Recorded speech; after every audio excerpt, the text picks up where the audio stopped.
Now, Eyewitness Sports. Welcome to Double OT with Ruth Bader Ginsburg, a.k.a. Ruthie. What's your middle name, Polinsky? Alyssa. Alyssa. RBG, REP. And one, Yanni Caracas, no middle name. Welcome to Double OT. You don't have a middle name? No. You learn something new every day Yeah. about your coach. No need. No need. It's too long anyway. Sorry, let's get started. We're going to start with that Brady-Oprah thing from Sunday because we haven't touched on it. Not a whole lot was revealed in it. I guess the big takeaway for sports media fodder was that he's closer to the end than he was. That's not breaking news, but it seems like he's year to year. His pregnant pause during the question about Bill Belichick I thought was notable, and some other, I guess, takeaways. The Deflategate stuff I thought was actually pretty interesting when he got into that. What did you make of the interview? So I'm going to be completely honest and blunt that I didn't watch the whole thing start to finish, but I've heard the clips. I've seen the stuff that everyone's talking about, those things that you're referring to. The pregnant pause with Bill Belichick that I think is getting blown out of proportion yet again.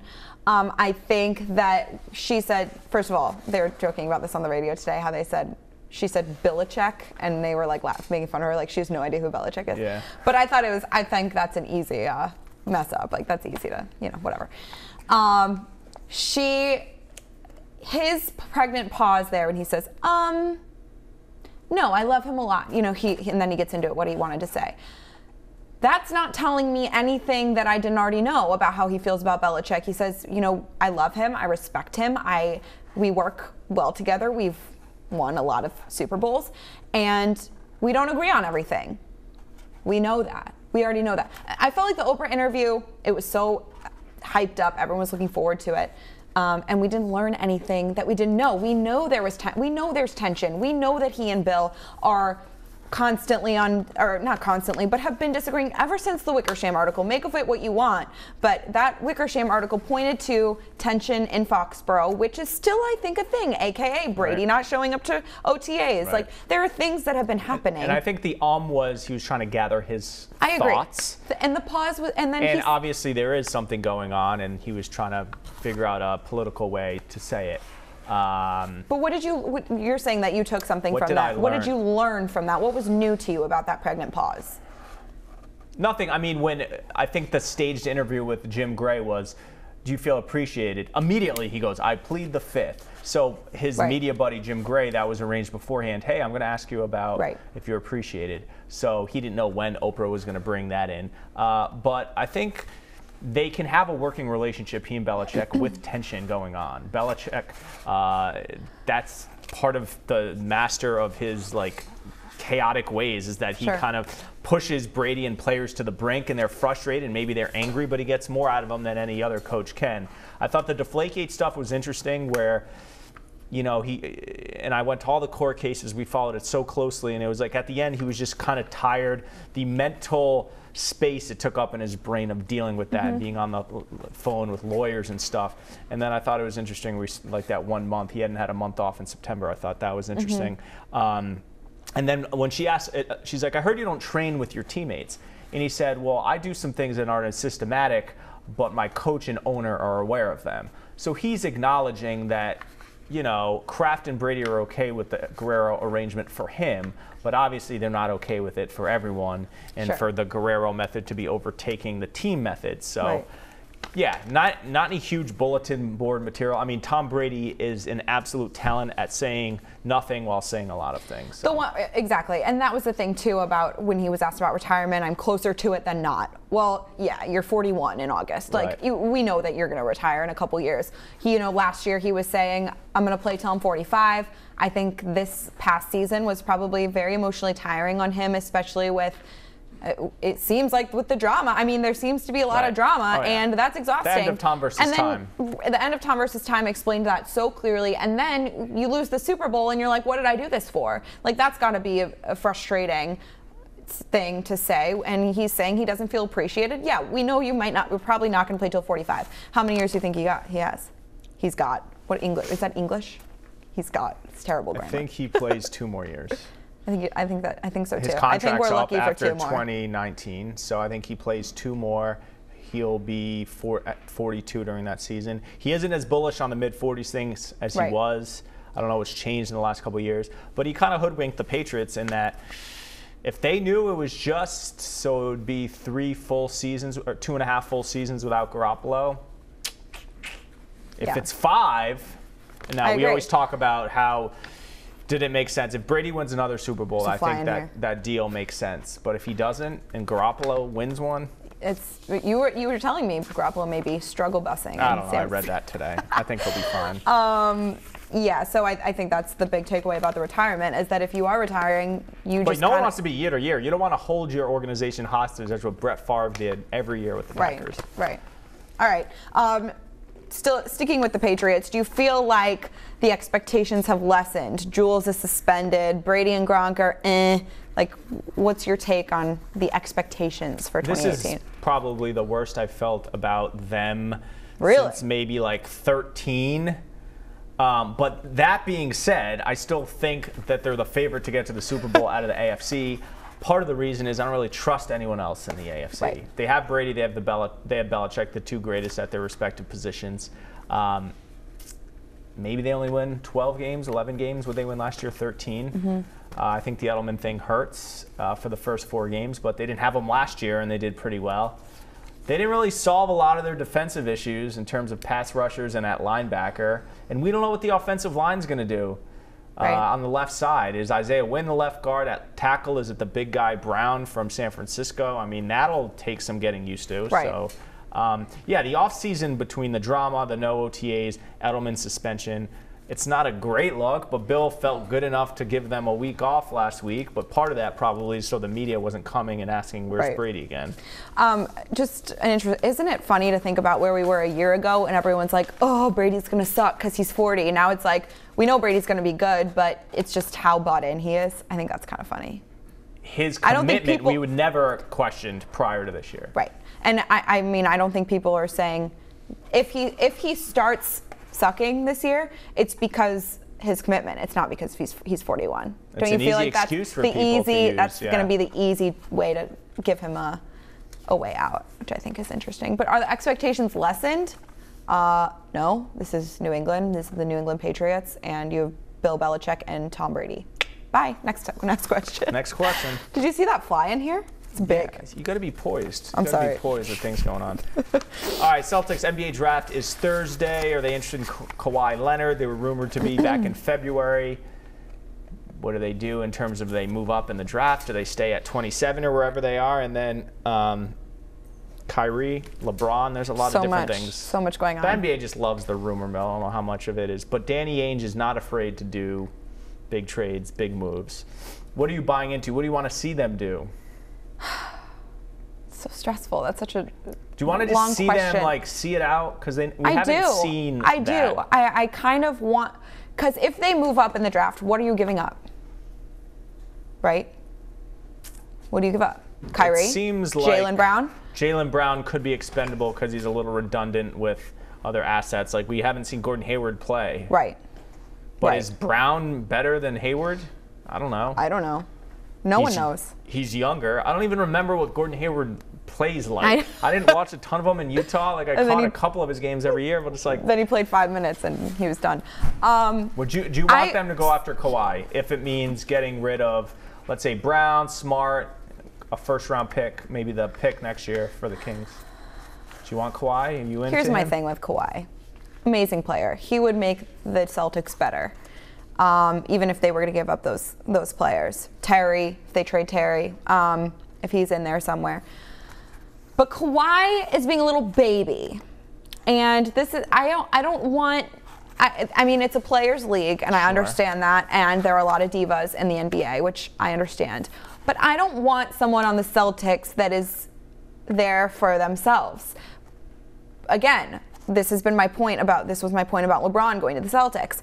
You want someone that's going to fit into Brad Stevens' system and is going to contribute to what they built last year and add to that. Whereas if you get a superstar like Kawhi or LeBron or does he come with superstar baggage? He's a pretty low-key guy. Right. I think there are 2 sides to the story of what happened in San Antonio, because he was unhappy with, the team doctors, which and you is never one thing. See that with the Spurs. Which is, it's just, it was a little suspicious. Like, I just Yeah. don't really know what really went on Did you there. feel that way when Kyrie was leaving Cleveland? Why is this guy asking for a trade? He's playing with the best player in the world.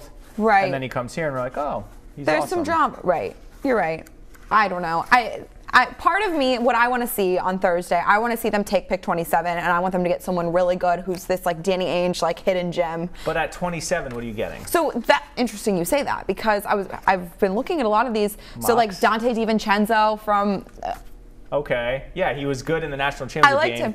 I'm just saying, like, there are good I could not players. care less about mock drafts. It's I such know, a they're waste so of dumb. time. They're so It's dumb. like, But I've when just does been this ever- reading. I've just been No, reading of yeah. who can go around 27.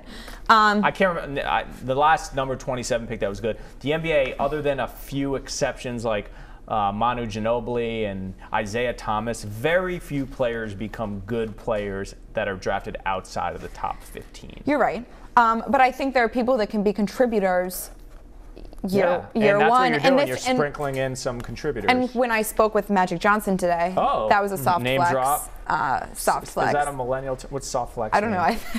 Like a humble brag? Yeah, like just name big drop, deal, like no big NBD. deal. When I spoke with my friend Magic today, he was talking. The Lakers have the 25th pick, which is right around there. Because they gave away, I think, their lottery pick. MJ, why don't the Lakers have a lottery pick? Can you do the research? You have your phone over there? Some trade. Some trade. Anyway, I think with the Lakers, like Magic was saying, like, we're going to get a good player at 25. Like, this is a very deep draft. They say that every year. But I'm just saying, like, I think he was saying we're going to get a good player at 47. That's not true. That's not true. But I think he has a point to saying that this is a deep draft. And players at 27, 25 could be immediate impactors.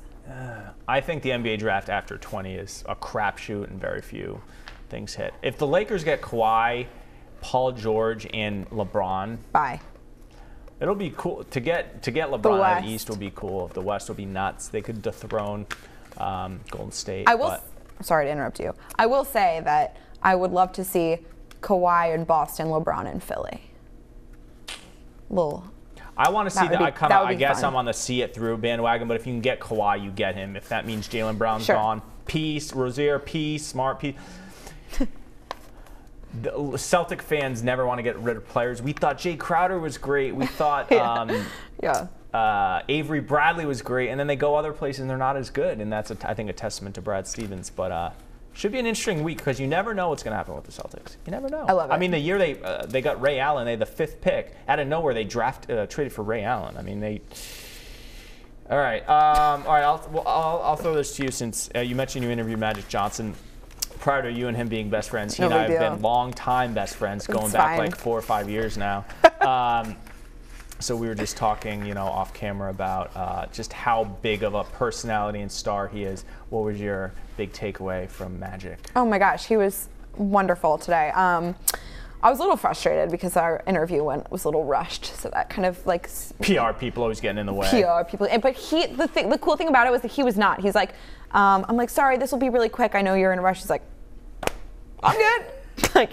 But it was cool. There were a couple media members there, and he shook all of our hands in turn. He was like really excited to so what's your name again? Right. He was really like. He knows how to be a celebrity. He is what every celebrity should live up to be. I always say when you're a big time person, an athlete, any kind of influencer, it's so easy to make an impact on people's lives. Yeah. When you're just famous. Like, it's so easy to make someone's day by just shaking their hand and saying, hey, what's your name?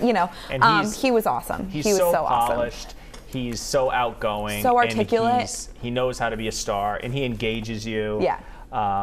Probably, I think we both have agreed now, our respective biggest interviews in terms of fame. And today was awesome. You say Magic Johnson. Even when I go speak at like elementary school kids, and they're like, who have you interviewed? And I always mention his name. They generally, even elementary school kids, know. He's cool because he's like, we talked to Tom Brady, but he's cool because he's like already in the history books. Like, he's already going to be remembered forever as top 5 greatest player, of all time. And he's a billionaire. Right. He is a part owner of the Dodgers and helps run the Lakers in Los Angeles. I mean, absurd. And then all his business ventures, I think, was it either movie theaters or Starbucks he put into black communities? He's done so much. He's just a good guy. Yeah, just a great man.